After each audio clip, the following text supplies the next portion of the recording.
Buenas tardes a todos. Continuamos con la propuesta de Malvinas, generada desde el municipio de la ciudad de San Juan, con las asociaciones de Malvinas que se sumaron a la propuesta.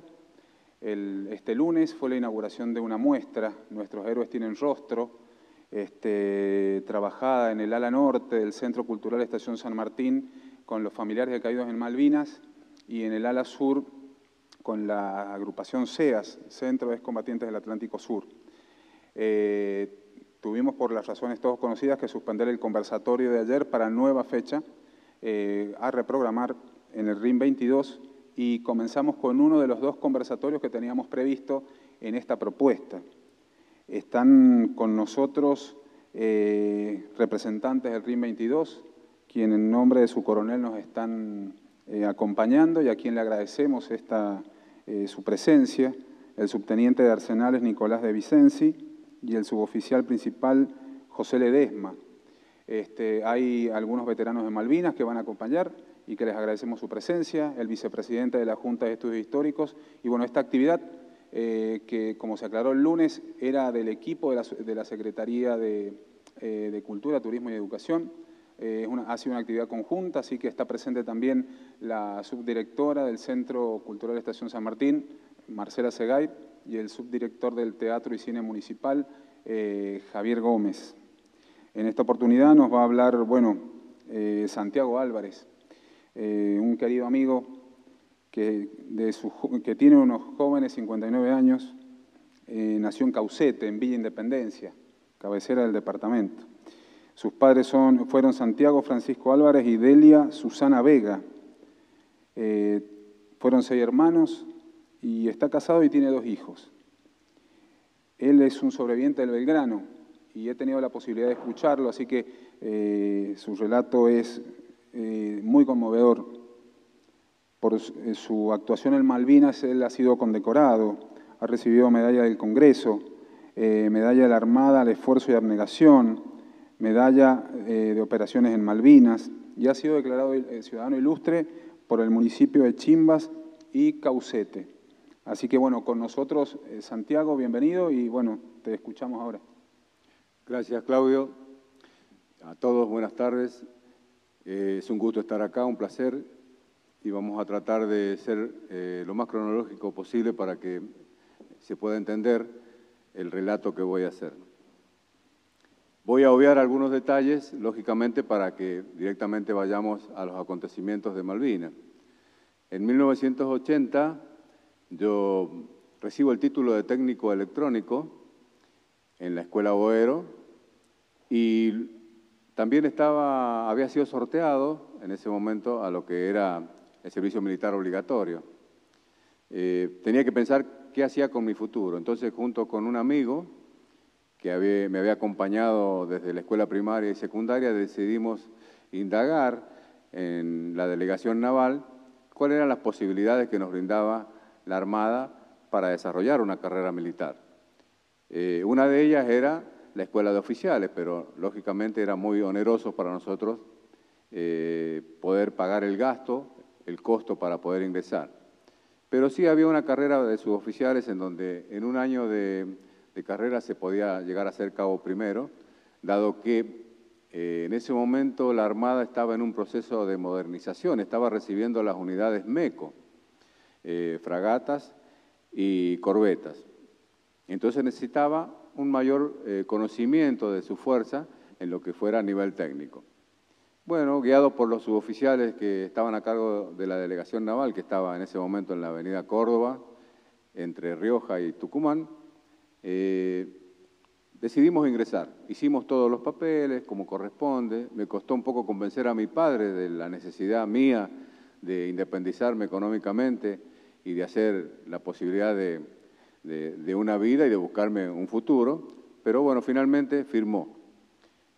Yo, ¿en qué me basé para tomar esta decisión? En que al estar sorteado para hacer el servicio militar, tenía que esperar unos meses para el ingreso, iba a hacer 12 meses de servicio y posiblemente hasta que yo consiguiese un trabajo más formal iban a pasar casi 2 años. Entonces tenía que buscar una solución que también fuera rápido y adaptarme a los tiempos. Ingresé, aprobé todas las cosas que tenía que aprobar para ingresar a la Armada, y un día de febrero, muy caluroso, partimos desde la estación San Martín, donde se encuentra el Centro Cultural hoy, hacia la estación terminal del mismo ferrocarril, en lo que era la capital federal, la actual Cava. Nos guiaron con criptos que estaban haciendo en ese momento el servicio militar obligatorio en la Armada Argentina. Una vez que llegamos allí, fuimos trasladados a la Escuela Mecánica de la Armada, y ahí durante un mes, unos 400 reclutas aproximadamente, hicimos lo que se llama periodo selectivo preliminar, al menos en la Armada, en los cuales realmente la parte física es muy fuerte, y comienza una serie de clases que tienen que ver con la civilidad y un montón de cosas para poder saber quién realmente tiene la posibilidad de quedarse o las ganas de quedarse. Pasado un mes nos llevaron a Puerto Belgrano, allí nos alojaron en el cuartel base. Una vez que estábamos en el cuartel base, quizá la actividad física disminuyó y también la actividad de componentes del curso, ya quedaba la mitad más o menos, o sea que de 400 éramos 200. En ese lugar los superiores decidieron, acorde a las cualidades intelectuales de cada uno, cuál iba a ser la especialidad en la cual tenía un año para cursar. En particular a mí me toca ser la especialidad mecánico de sistema, control tiro. El nombre básicamente traducido a algo que se entienda mejor es como ser electricista de los sistemas de arma de a bordo. Fue un año un poco más distendido en lo físico, pero no en lo intelectual. Realmente hicimos clases de tiro, que es lo que un poco corresponde a cualquier militar, tiene que saber usar armas menores. Hicimos clases de natación y lógicamente nos adiestramos en los abandonos de lo que cómo se hace un abandono en un barco, en una balsa salvavidas. Durante ese año de curso hice una navegación que duró 10 días y eso era lo que terminaba por probar el temple de los futuros aspirantes, ¿verdad? O sea, el que realmente tenía temple para ser marino se quedaba, y si no, se iba de vuelta a su casa, o porque su vida, su destino estaba en otro lado, quizás le brindaba otras posibilidades, y bueno, en ese caso quedaron menos aspirantes. Entre el mes de septiembre y agosto aproximadamente de ese año, estamos hablando del año 1981, la Marina ya había mostrado todas las cosas o todas las posibilidades que en ese caso, para una persona como yo y todos los que estábamos ahí, podíamos encontrar en la Armada, vale decir, un trabajo, cuánto podíamos ganar de sueldo y cuáles eran los posibles destinos y las especialidades en las cuales la Marina no necesitaba. Nos ofreció un contrato, yo firmé aceptando todos los reglamentos existentes en ese momento en la Armada, así es que era consciente, totalmente consciente de lo que estaba por enfrentar, o mi vida cómo seguiría en ese momento, ajustada a los reglamentos, a los horarios, a las guardias, a todo lo que hace una carrera militar. Casualmente, mi primer destino a finales de 1981 fue el crucero General Belgrano. Yo llego en los últimos días de diciembre a este lugar y el barco se encontraba en lo que en la Armada se conoce como trozo candado, vale decir, había quedado un mínimo de la dotación para hacer las guardias y mantener los sistemas funcionando del barco, y una gran parte del barco se había ido de licencia, estaba de licencia. Al llegar yo, lógicamente, me presento y me dicen, bueno, mire, no tiene lugar ahora porque no hay nadie para que lo reciba, así que me dieron un pequeño lugar para guardar mis pertenencias, mis uniformes y demás, y me fui 30 días de licencia a mi casa, a Caucete en este caso.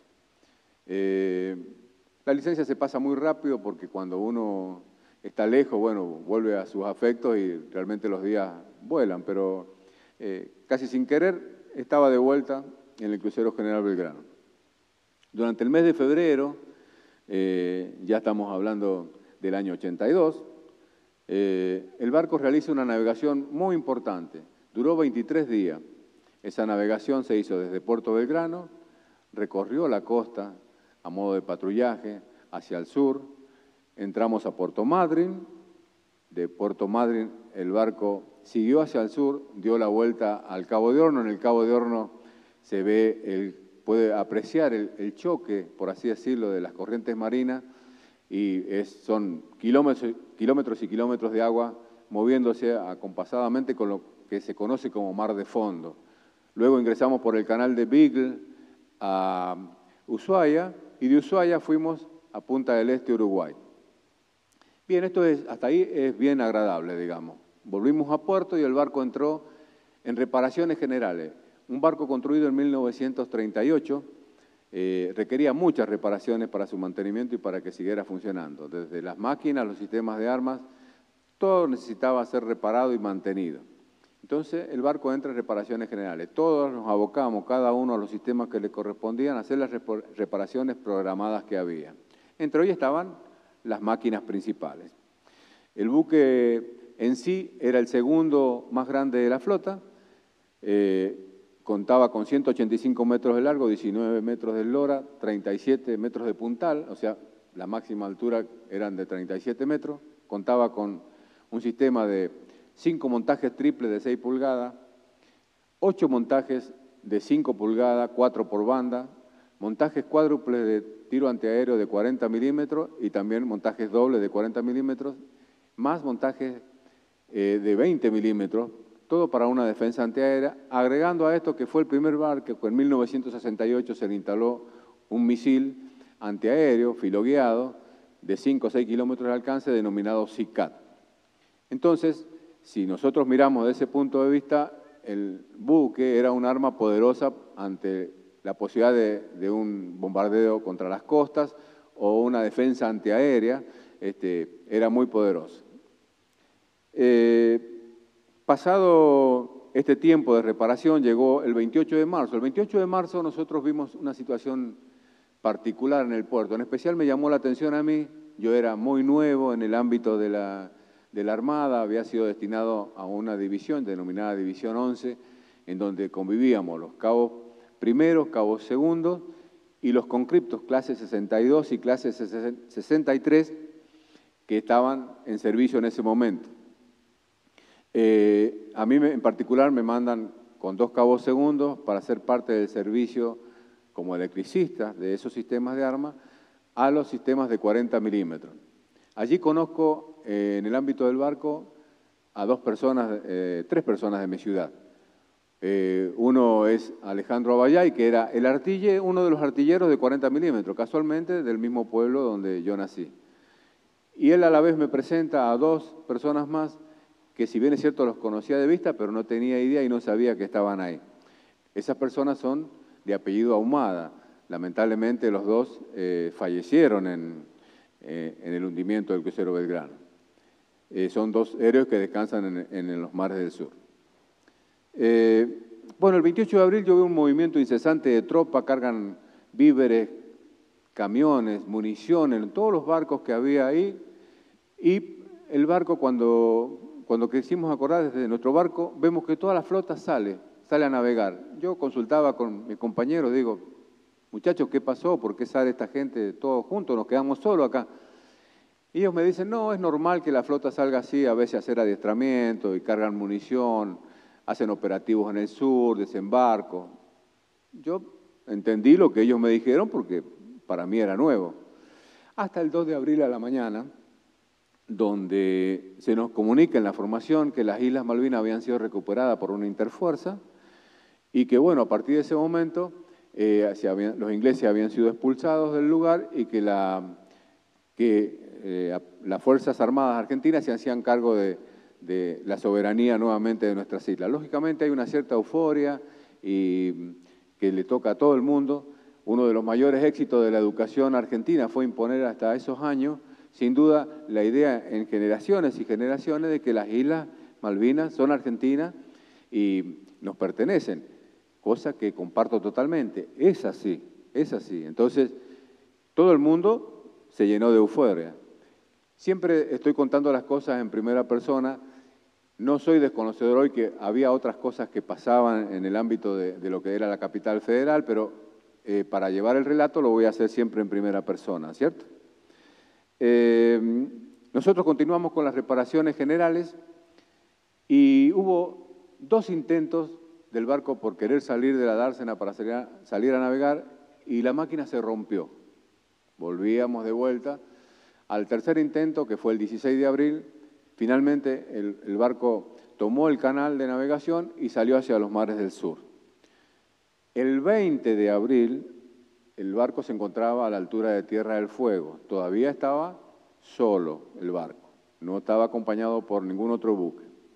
El día 22 al 24, el barco ingresa al puerto de Ushuaia para cambiar un lote de munición que en unos tiros que se habían hecho de prueba había fallado y para cargar nuevamente alimentos y petróleo, o fuel oil, con lo cual funcionaban las máquinas.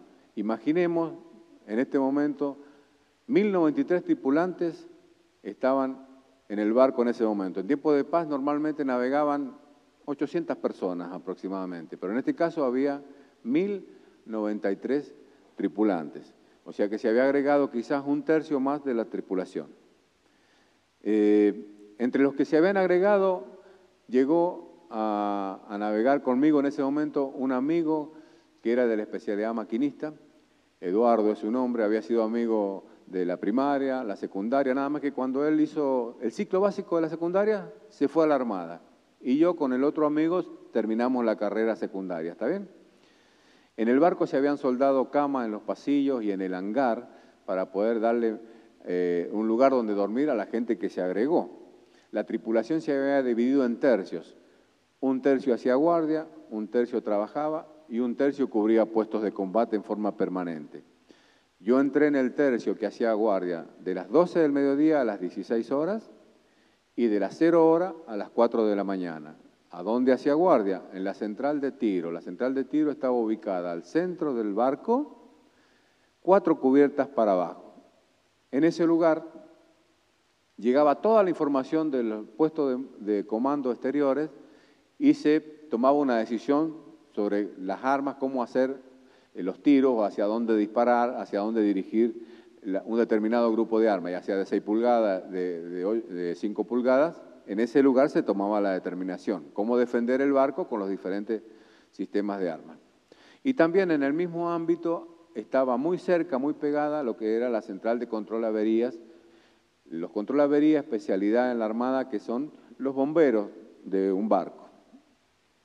Bien, el día 28 de abril, para seguir con la cronología, se une al crucero General Belgrano los destructores Buchar, el destructor Piedrabuena y el buque tanque Puerto Rosales. Estos conforman lo que se llamó la Fuerza de Tarea 79.3. ¿Cuál era la misión de esta fuerza? Nosotros navegábamos de día y hacíamos patrullaje desde el Cabo de Horno, millas hacia el sur, y volvíamos hacia el Cabo de Horno al atardecer para evitar que cualquier barco inglés fuera en busca de apoyo a los puertos chilenos o llegase apoyo desde los puertos chilenos a la flota inglesa que en ese momento ya estaba ubicada al norte de la isla Malvinas. Bien, ellos mismos ustedes saben que habían determinado una zona de exclusión, ¿cierto? Eso ocurrió el 28 de abril. El día 1 de mayo, hasta ahí era todo rutina, ¿cierto? La guardia, descansar, comer, ir al puesto de trabajo y así todos los días. La guardia siempre en el mismo lugar y en el mismo turno. El 1 de abril nos llega a todos la orden de preparar los sistemas de tiro que nos correspondía a cada uno porque íbamos a ingresar a la isla.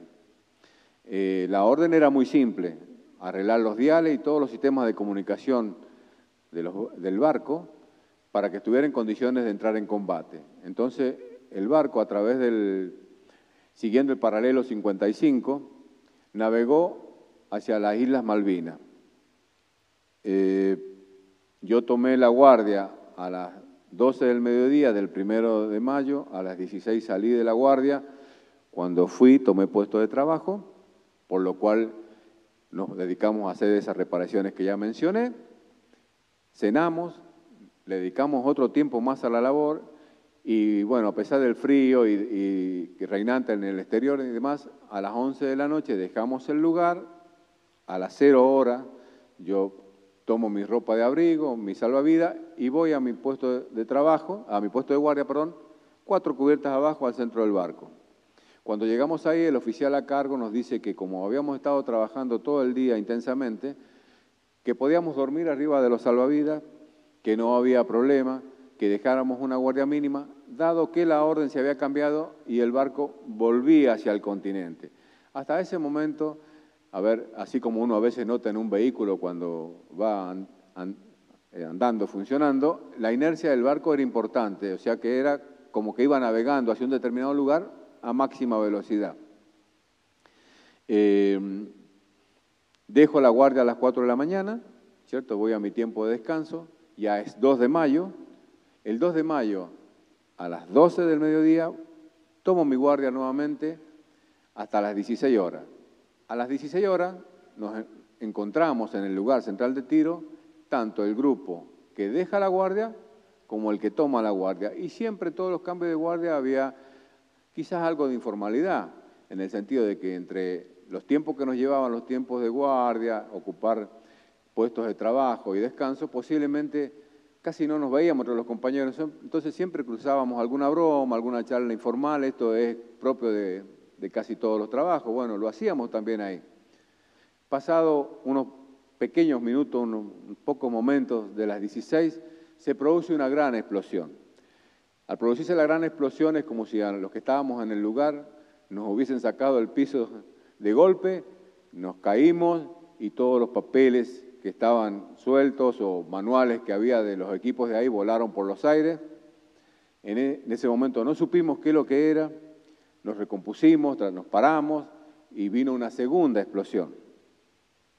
Esa segunda explosión ya nos hizo pensar, o sea, algo está pasando. Intentamos comunicarnos con los sistemas que eran de control, que estaban en el exterior, que podían ver qué pasaba en el exterior. No sabíamos si nos atacaba un avión, si estábamos luchando contra otro barco, no teníamos ni idea en ese lugar al estar encerrados, pero las comunicaciones se cortaron, la electricidad se cortó, a excepción del cuarto que estaba al lado. El cuarto que estaba al lado, que era la central de control avería, sí se comunicaban. Y yo escuché que daba órdenes el oficial a cargo diciéndole cierren tal lugar, echen agua en otro. Pasado un tiempo breve, cuando este oficial se da cuenta que nosotros estábamos en el lugar, nos pregunta, ¿por qué están acá? ¿Qué hacen ustedes acá? Entonces le decimos, somos de la central de tiro. No, vayan inmediatamente a su puesto de abandono. El barco está averiado. Bien. En ese momento, realmente, más allá del temor que se siente por estar en una situación de guerra, el sentido de supervivencia es como que sube un poco más y yo realmente es como que me coloqué en automático, me abrigué con la ropa que siempre llevaba al lugar para estar abrigado ante la eventualidad de que pasase eso, me puse el salvavidas y se empezó a hacer realidad lo que habíamos ensayado un montón de veces durante todo ese periodo previo a la que pasara este hecho, se había ensayado el simulacro de abandono y el simulacro de combate, en diferentes horarios, hasta de noche y hasta con las luces apagadas, cosa que el personal se acostumbrara, tocando las paredes del barco, a saber dónde estaba y cómo llegar a la cubierta principal. Yo hice lo que me habían enseñado en el adiestramiento. Ascendí las cubiertas y a la medida que iba ascendiendo se sentía el crepitar de los incendios que había cerca. Las cubiertas estaban llenas de humo. Llegué a la cubierta principal y empecé sin ninguna desesperación a desplazarme hacia mi puesto de abandono, con el mar siempre a la derecha, como me habían enseñado. Cuando llego a mi puesto de abandono, veo que hay un importante caos, porque había balsas que ya estaban en el agua, había órdenes, contraórdenes, no todos por una cuestión de formación moral, espiritual y humana viven un proceso igual. Bueno, había gente que estaba realmente desesperada y la gente, los que eran enfermeros y control de avería, sacaban gente del interior del barco, algunos llenos de petróleo, algunos heridos, otros quemados. En particular tengo la imagen de un marino que cuando yo iba pasando lo sacan, lo ponen al lado, estaba totalmente quemado, solamente tenía su ropa interior y al mirarlo al rostro veo que tenía enrojecidos los ojos, pero rojo, el blanco de los ojos se le había ido, tenía los ojos literalmente rojos. Pasó otro camarada con unas frazadas, se la puso encima porque estaba desnudo. Entiendo que estaba con vida, no sé qué fue de él, pero yo seguí hasta mi puesto de abandono. Cuando llego a mi puesto de abandono, la mayoría de las personas que teníamos que abandonar estábamos en el lugar con las cuales habíamos hecho el adiestramiento. Se esperó unos 15, 20 minutos más y vino la orden a viva voz, trasladada de persona en persona, de que teníamos que abandonar.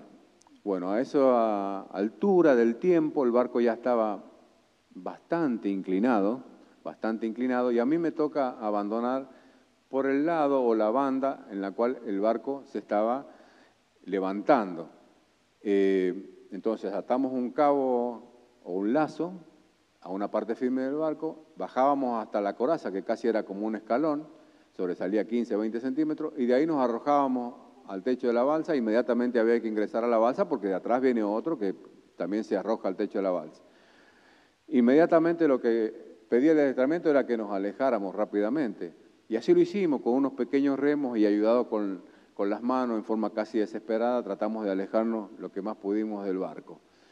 En menos de una hora el barco lamentablemente desapareció de la superficie, pero fue muy noble porque hizo honor al lema que tenía escrito en el puesto de mando: irse a pique antes de rendir el pabellón. Y fue tan noble la nave que no hizo una vuelta a campana, lo que hubiese producido una succión inmensa y hubiese tragado un montón de balsa. Se fue de punta el barco. Entonces produjo una succión mínima. En la primera explosión, esto lo puedo decir ahora porque lo leí tiempo después, se producen 272 bajas aproximadamente. Es el primer torpedo que pega en la zona de hangar, el cual había sido ampliado como dormitorio o máquinas de popa, y el segundo torpedo le pega en la proa, le vuela 15 metros a la proa. Bueno, las horas de naufragio variaron, ¿cierto? Igual que la cantidad de personas que había en las balsas. En mi caso, nosotros abandonamos 12 o 14 personas aproximadamente. Si un barco de 185 metros de largo se movía en los mares del sur, que hay mucho viento, hay un oleaje muy alto, imagínense lo que se mueve una balsa que mide 3 metros por 3. Es impresionante el mareo, la sensación de vómito, lógicamente. Bueno, eso empezó en forma inmediata. Lo único que pudimos hacer es abrir el contenedor que tiene la balsa con varios elementos para hacer señales, elementos de pesca, elementos para hacer primeros auxilios, y contiene alimentos no perecederos y agua.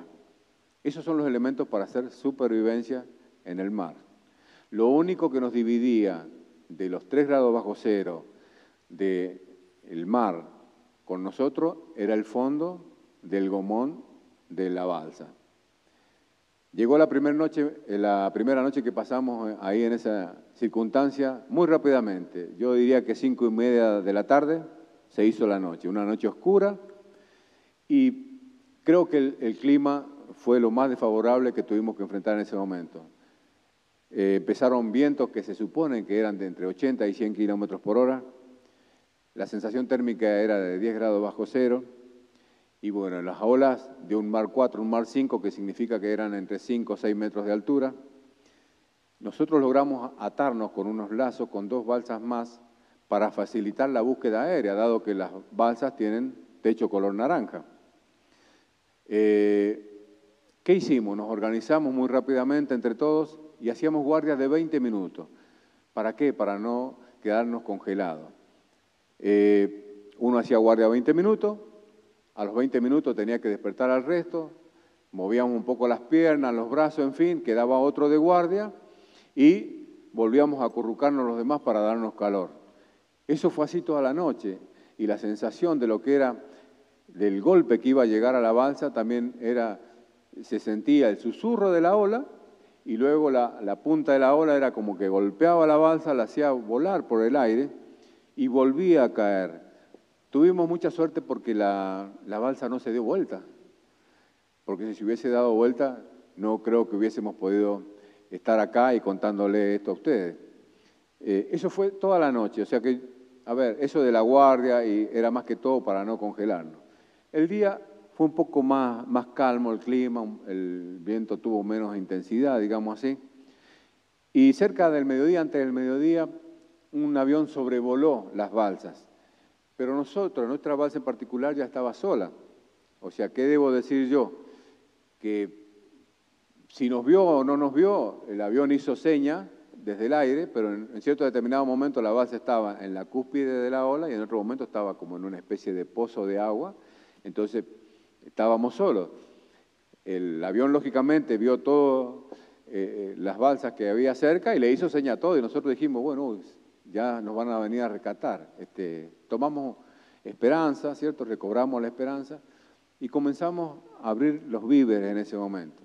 Los víveres en una balsa en ese momento eran terrones de glucosa, terrones de azúcar, caramelos masticables y el agua venía dispuesta en lo que es el viejo sachet rígido de lo que sería suero que se usa en el hospital. Bueno, se supone que eso para una tripulación tipo de 16 o 20 personas debía durar unos 10 días. O sea que en realidad cuando uno se alimenta con eso, se alimenta con un caramelo, un terrón de azúcar, un terroncito de glucosa y un trago de agua. No puede excederse porque si no, no duraría 10 días. Cuando vimos el avión, nosotros le tiramos bengala con los elementos de señales que tenía el avión y honestamente las gastamos, las agotamos. Recobramos la esperanza, como digo, pero llegó la noche nuevamente y no nos rescataron. La noche siguiente, de lo que es del 3 al 4 de mayo, fue tan difícil y tan dura como la primera. El oleaje fuerte, el viento, el frío, hasta esto ya el fondo de la balsa estaba con un poco de agua de mar que entraba, que lo íbamos sacando con lo que se podía, con las manos lo que se podía, el propio vómito producido por los mareos y la orina, no hay baño, era lo único que nos calentaba un poco las piernas, era el hecho de orinarnos encima, o sea que ya estábamos mojados hasta la cintura, como se suele decir. Es una situación que puede parecer irracional, pero es normal para esos casos, lamentablemente. Amaneció ya a la madrugada de lo que era el 4 de mayo y muy cerca escuchamos el ruido de la máquina de un barco. Quizás estaba a 30, 40 metros, no lo puedo saber yo, solamente que veíamos que con grandes luces alumbraba y hacía búsqueda en el agua. ¿Qué pasó? Nos habíamos quedado sin elementos para hacer señales.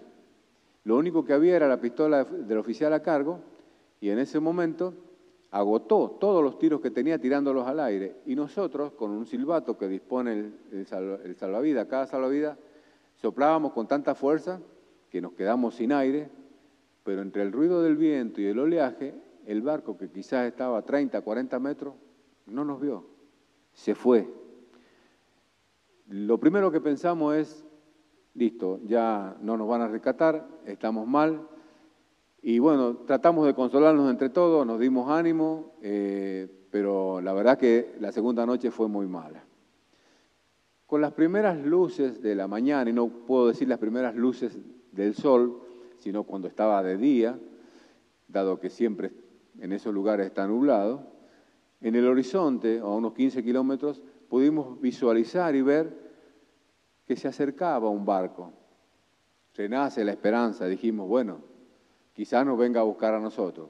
Pasadas las horas, el barco evidentemente se acercó a nosotros, hizo una maniobra en un principio y pasó un poco lejos de la balsa, dio un gran círculo, volvió y en la segunda maniobra sí se acercó lo suficiente, pero con un pequeño detalle. El barco, al ser tan grande, no puede hacer una maniobra tan milimétrica, tocó la balsa, la hundió un poco y la largó. Cuando soltó la balsa, estaba pinchada, empezó a perder aire. Bueno, con eslinga y un sistema de lazo nos elevaban hacia el barco. No sé en qué posición me elevaron a mí, lo que sí recuerdo perfectamente es que cuando me tocó que me levantaran a mí, el agua me llegaba a las rodillas y es una sensación que la puedo describir como que miles y miles de agujas le clavan a uno los músculos y las piernas, la intensidad del frío que tiene en ese momento el agua. Cuando me suben y hago pie en el barco, mentalmente considero que estaba bien, yo quise salir caminando, pero no, estaba congelado. Al estar con ese congelamiento de las piernas, casi me voy de boca a la cubierta del barco. Bueno, un compañero mío de curso que yo hice para el ingreso estaba justo parado enfrente mío. Me toma, lloraba, es como que, vuelvo a insistir desde un principio, me coloqué en automático y yo dije, más allá de que en un primer momento me pregunté, ¿qué hago acá? ¿Por qué estoy acá? Dije, yo de esto voy a salir. Todos los que estamos acá vamos a salir. Me convencí de eso. Entonces me toma, llora el muchacho, me abraza y me ayuda a ingresar al interior del barco. Hay un cambio brusco, terrible de la temperatura bajo cero a lo que hacía en el interior del barco. Comienzo a temblar, pero muy bruscamente. Viene alguien, me pregunta mi nombre, mi apellido, mi número de documento, se los digo. Otra persona, creo que era un doctor, me pasa una porción así, una poción en un vaso que hervía. Dice, tómese eso, me lo tomé, lo único que sentí que era muy salado. Me dice, bueno, siga. Bueno, este muchacho, camarada, me sigue llevando y me lleva a una zona del barco donde la tripulación, generosamente, del destructor Piedrabuena, había dispuesto que toda la ropa que no usaba estaba ahí para la gente que iban rescatando y que podía disponer de esos uniformes usados, pero no importa, estaba seco, para que se cambiara y la gente que venía mojada. Bueno, yo no podía desvestirme, me ayuda a desvestirme este muchacho, me pongo ropa seca y de ahí me dice, mira, te voy a llevar a mi cama al Sollado. Sollado es el dormitorio de los barcos, ¿no? Me lleva al Sollado, ahí me reencuentro con algunos camaradas de mi división 11 y empezamos a charlar, lo viste a este, lo viste a aquel, y bueno, en algunos casos las noticias no fueron muy gratas porque dijeron, no, este no volvió, este murió en la balsa, bueno. Él me presta su cama, inclusive me ayuda a subir y demás, pero era impresionante el dolor muscular que yo tenía, me dolía todo el cuerpo y no podía estar. Entonces me dice, ya vengo, dice, te voy a traer algo de comer, espérame un poquito. Bueno, volvió al rato con una bandeja tipo americana, que los que fuimos militares y los que quizás son militares en actividad saben de lo que estamos hablando, con un poco de agua, unos fideos y unos porotos ahí, pero poquito, y encima me pidió disculpas porque me dice, mira, es lo único que hay, lo que pasa es que llevamos 2 días rescatando gente y más todo lo que hemos rescatado, así que, no, le digo, está bien, a ver, me dio no sé qué porque me pidió disculpas por lo que estaban haciendo, digamos, entonces no me parecía que era correcto. Bueno, comí un poco y se llevó la bandeja, vuelve, y la verdad que las atenciones dentro de las posibilidades que tenía el barco, toda la tripulación se desvivió por atender al que habían rescatado. Entonces viene y me dice, ¿querés que te lleve al comedor a ver videos? Están pasando videos, dice. Bueno, me llevó, en eso que estaba ahí pasó otro compañero de promoción del curso que yo hice, de la zona del litoral, típico con su hablar y su tono de la zona del litoral, y me saluda, me abraza y me pregunta cómo estás, bien. Entonces me dice, mira, él era de una especialidad electrónica, vamos al taller a tomar un té. En ese momento era una cosa como una maravilla tomar un té en ese lugar, en ese momento, en esa circunstancia. Bueno, vamos. Bueno, fuimos al taller de armas y no sé por qué causa, motivo, razón, no funcionaba el calentador, un poco precario la cosa. Bueno, nos quedamos charlando horas y horas ahí, hasta que él abre la puerta del taller que daba a la cubierta principal, al exterior, y me dice, Santiago, estamos en Ushuaia, ponete en la fila porque te van a dejar acá arriba. Así que fui, me puse en la fila y a ver, lo primero que recuerdo de esto es que había una cámara con una luz potente que filmaba todo el que iba bajando. Y después, el hecho de echar un vistazo así, había unos lugares donde decía quirófanos móvil. Después de eso, había una voz que nos persiguió durante todo el tiempo que estuvimos en la dársena que decía, siga, no se pare, siga, no se pare, siga, no se pare. Bueno, en una tarima parecida a esta había gente que le entregaban a uno café y medias lunas, seguía y había otra vez el siga, no se pare, había dispuesta otra donde había canastos tipos panaderos, inmensos, grandes, cargados de paquetes de cigarrillos. El que quería tomaba 2, 3, 4, lo que quisiera. Y siga, no se pare. Nos subieron a unos colectivos, esos colectivos nos trasladaron hasta la base aeronaval de Ushuaia. En la base aeronaval de Ushuaia había un dispositivo muy similar al que hoy estamos usando inclusive para las comprobaciones de la enfermedad del COVID, algo así.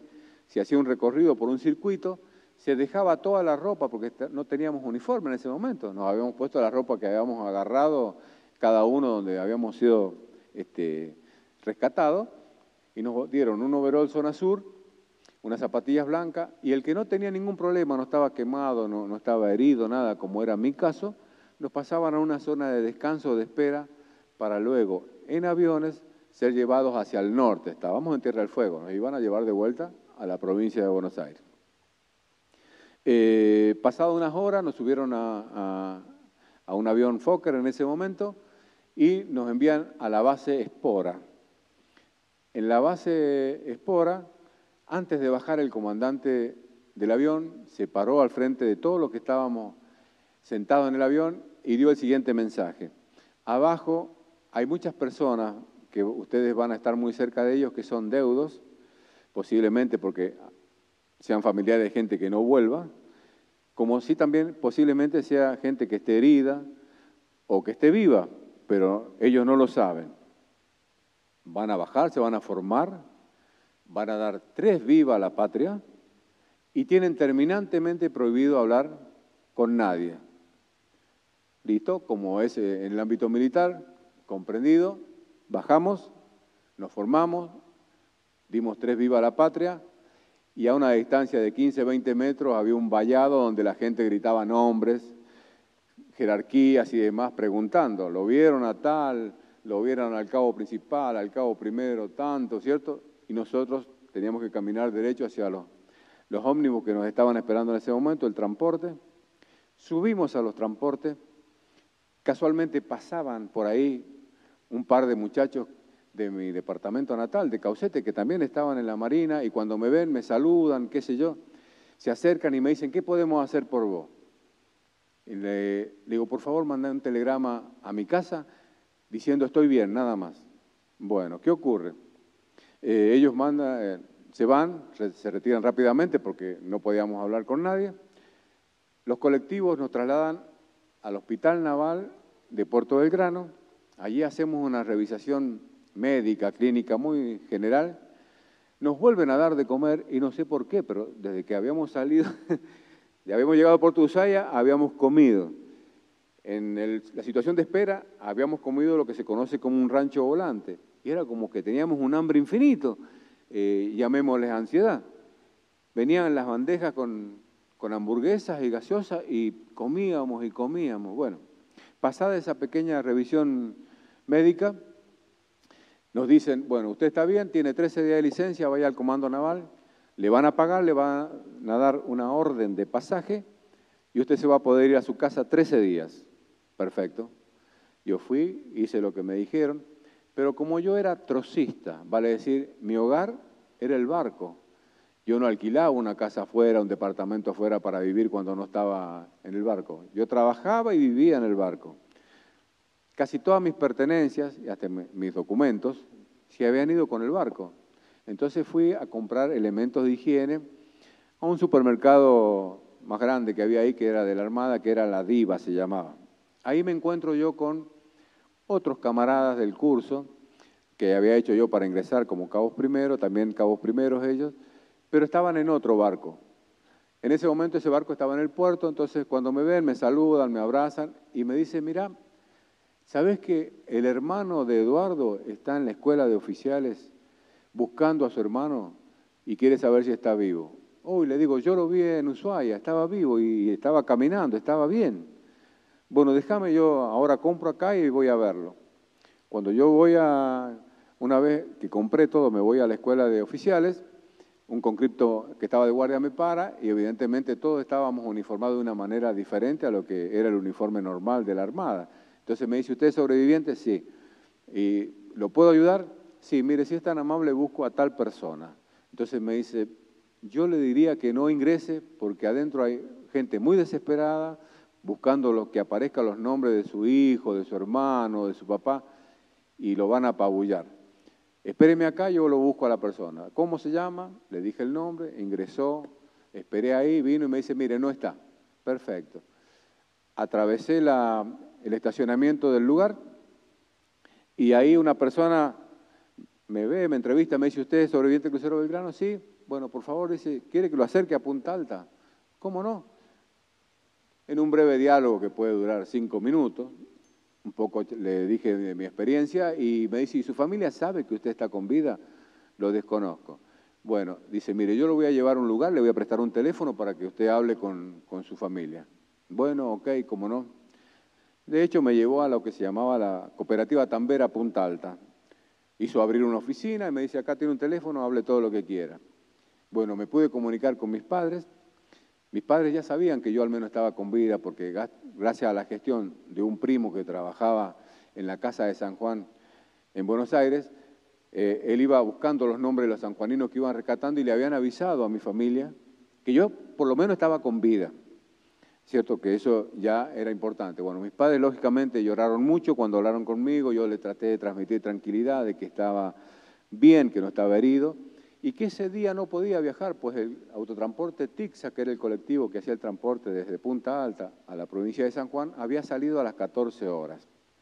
Entonces, tenía que esperar al otro día. Fui a lo que se denomina o se denominaba taquillero, que era, se alquilaba una pequeña taquilla, uno dejaba su ropa ahí para cambiarse, ponerse ropa civil y hacer alguna actividad en Punta Alta y después volvía, se ponía el uniforme y se iba al barco.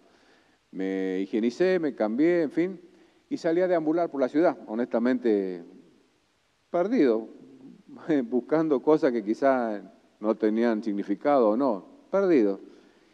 Me encuentro con mi compañero de curso que había estado conmigo en el crucero General Belgrano, Omar. Entonces, bueno, vamos a cenar, bueno, y estuvimos charlando un rato ahí.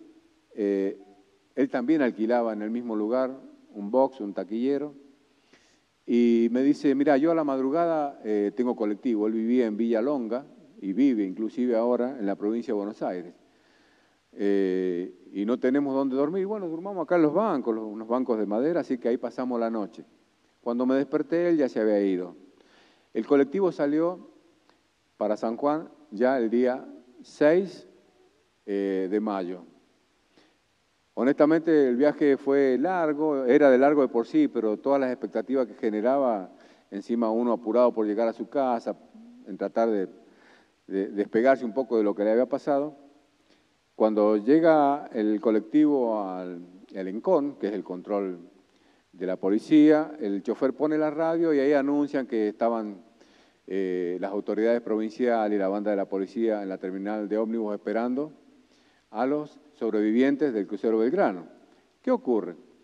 Yo soy de Caucete, entonces el colectivo pasaba por Caucete. Cuando vamos llegando a la intersección de la Diagonal Sarmiento y calle Juan José Busto, le pido al chofer que aminore la marcha porque no sabía si mis padres estaban ahí o estaban en la terminal de ómnibus, acá en lo que sería la capital de San Juan. Bueno, en realidad tuvo que disminuir porque era una muchedumbre, toda esa esquina inmensa, una cantidad de gente impresionante. Me bajé, ¿cierto? Me abracé a mis padres, a mis hermanos, a mis afectos. Alguien me tomó los bolsos así como quien diga, no bruscamente, pero me los tomó para que yo tuviera las manos libres. Y yo veía todo, toda mi sensación era como estar en un túnel rodeado de nubes y escuchaba todas las voces con eco en la lejanía, estaba como alejado de la realidad. toda esa muchedumbre me llevó al patio de la escuela que está ahí en la esquina, pues mi familia vivía en ese lugar, dado que mi padre era el portero encargado del edificio. Bueno, los chicos aplaudían, vi la formación que estaban con guarapolos blancos y todo lo que anunciaban a través del parlante me sonaba como lejano. Me entregaron unos diplomas, los recibí con gusto y yo lo único que quería era ir a dormir a mi cama. Inclusive mi madre, que estaba abrazado conmigo, yo le pedía, por favor, vamos a la casa que quiero dormir en mi cama. Es lo único que quería. Llegué a mi casa y esto lo digo no por desmerecer a nadie, pero estaban todos los parientes, estaban los amigos de mis hermanos y había que contarles una, dos veces y un montón de veces otra vez repetir lo que me había pasado y era traumático, era difícil volver sobre las mismas, pero lo hacíamos por una cuestión de respeto y demás. Entonces, ¿qué hicimos? Cuando entendimos que éramos como muy famosos, por así decirlo, porque habíamos aparecido en los diarios y demás, con mi compañero y amigo que había estado conmigo en el crucero Belgrano, Eduardo, que era maquinista, él tenía una moto Gilera 215. Nos montábamos en la moto y nos veníamos al centro, a Uyuna, Sonda, Pocito, y volvíamos a la noche. No queríamos, sinceramente, hablar con nadie de lo que nos había pasado. Estábamos traumatizados. Posteriores a esos 13 días de licencia, vuelvo a Puerto Belgrano y nos mandan al Campo Sarmiento. El Campo Sarmiento era el lugar donde se adiestraba a los conscriptos para hacer el servicio militar en el ámbito de los barcos. Allí hubo situaciones complejas, que es por eso que por ahí se dice que Argentina no es un país que pueda manejar situaciones de este tipo, o al menos no estaba preparada, dado que todos estábamos muy exaltados y desbordados por la disciplina. De repente todos los oficiales que estaban a cargo nuestro dijeron, no, ahora ustedes están a cargo de estos 2 guardiamarinas que son los que le dan instrucciones al personal de conscriptos. A ver, de repente sentir que uno no tiene la guía de un jefe, un oficial superior, que el comandante, el segundo comandante, de golpe decir, bueno, no son más tus jefes, ahora el jefe es esto. Vuelvo a insistir, sin desmerecer nunca a nadie, pero hay que pensar y tratar de ubicarse en cómo se sentía uno en ese momento. Pasé ahí como 15 días aproximadamente, durmiendo en barracas para conscriptos, tapados con manta, con un solo uniforme. No fue la etapa más agradable, digamos. Luego de eso me dan el pase al Arsenal Aeronaval número 1, base Punta Indio, donde estaba la escuela aeronaval, y me colocan en el tercer tercio para hacer apoyo logístico a los aviones Aeromachi, que estaban algunos en Ushuaia y, como bien saben, por las acciones que se han desarrollado en Malvinas, algunos estuvieron en Malvinas. Pasado un cierto tiempo, cuando hubiese tenido que viajar a Malvinas, el conflicto terminó, ¿cierto? A todo esto pasaron 74 días. 74 días en los cuales cumplieron funciones el Ejército Argentino, la Armada Argentina, la Fuerza Aérea, la Prefectura Naval, los civiles que actuaron como operadores de la Gendarmería, también me estaba olvidando, en algún caso, la Marina Mercante, que con sus buques pesqueros oficiaron de espías en alta mar, espiando a la flota inglesa, y también las mujeres, que últimamente se le ha dado el lugar que corresponde, mujeres que estuvieron embarcadas en buque hospital, ¿cierto? Y también atendiendo a los heridos que llegaban en un hospital que tenía la Fuerza Aérea, que había ubicado en Comodoro Rivadavia. Luego de esto, honestamente, que terminó el conflicto, al tiempo nos dan 60 días de licencia y está la otra cara de la moneda. Yo vuelvo a mi hogar, digamos, con todo el estrés postraumático que tenía en ese momento y de haber sido muy famoso en cierto determinado momento, en este momento no me conocía a nadie. O sea, nadie me saludaba, nadie, como si yo hubiese sido el culpable, y lo digo siempre en primera persona porque yo no sé cómo pensaban los demás o qué vivieron los demás. Acá hay más de 10.000 historias diferentes en todo esto. Yo puedo decir la mía, no puedo contar la historia de otro porque sería un atrevimiento. Nadie me conocía. Y peor fue cuando a los 2 años y medio yo decido, por baja voluntaria, dejar la Armada. Y vuelvo a mi terruño pensando que en democracia alguien me iba a ayudar. Pero evidentemente los intereses políticos que hubo en esa bisagra de 1982, los veteranos de guerra fuimos el eje de esa bisagra. De un lado, la de la bisagra, la ambición y el poder político de un poder militar que estaba en ese momento. Y del otro lado, la ambición de poder político que llegó con la democracia. Y los veteranos de guerra al medio, o sea, que casi como el fiambre de un sándwich, honestamente. Cuando llegué de vuelta ya a mi hogar para establecerme de vuelta en Caucete, nadie me dio trabajo. 2 años y medio después yo pude conseguir un trabajo en la FAS privada, en la industria, en Pocito. Bueno, y de ahí continuó mi vida, ¿cierto? Me casé ya hace 30 años, tuve 2 hijos y hasta ahora, gracias a Dios, mi familia ha sido ese muro de contención para todas mis emociones que en estas fechas son complejas para todos los veteranos de guerra. El 2 de abril, en particular el 2 de mayo, un amigo mío, camarada, veterano de guerra, siempre me saluda el 2 de mayo porque me dice, te saludo porque es tu segundo cumpleaños, naciste otra vez. Y bueno, me saluda y está bien, es verdad, uno es como que vuelve a renacer. No ha sido fácil llegar hasta acá, ha pasado por un proceso médico importante, de apoyo psicológico, de apoyo psiquiátrico para poder dirigirme ahora a ustedes lo más correctamente posible. Los verdaderos héroes son, en este caso, los 21 sanjuaninos que entregaron y enfrentaron su vida en el crucero General Belgrano. A eso le sumamos el teniente Silva, que falleció valientemente perteneciente al ejército argentino, y al cabo Montaño, que pertenecía a la Fuerza Aérea. Esas 23 personas son los verdaderos héroes. Yo me considero apenas valiente, porque considero que quizás utilicé mi inteligencia para sobrevivir a una situación muy compleja. Los verdaderos héroes son los que hicieron las cosas de corazón y entregaron y ofrendaron su vida tal cual se promete en el juramento cuando uno jura defender la patria hasta perder la vida.